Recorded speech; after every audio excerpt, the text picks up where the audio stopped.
now we install this machine. We just need to put the shelf on the machine and then insert the cable to this hole. Match the hole and then insert. Okay, there are total 3 pieces for the replace heads.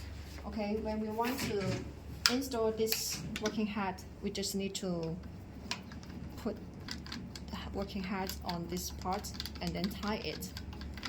And the last step, we should match this hole and then insert.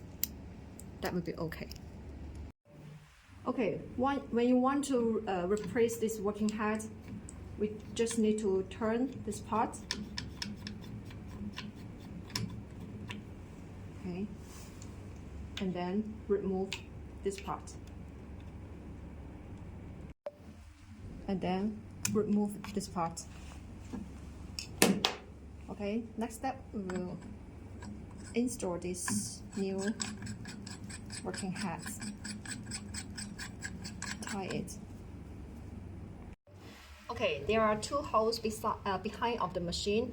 This is the water overflow hole and the water inlet hole and water outlet hole.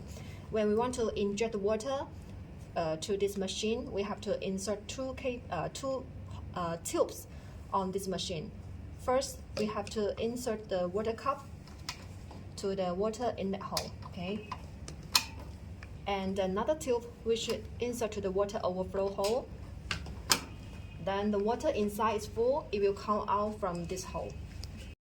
Okay, water will come out from this hole.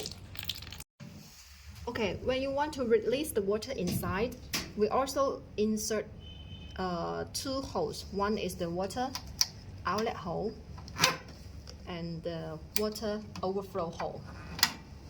Then the water will come out.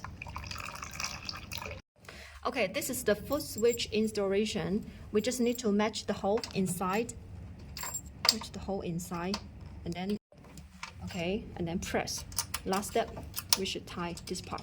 That will be finished.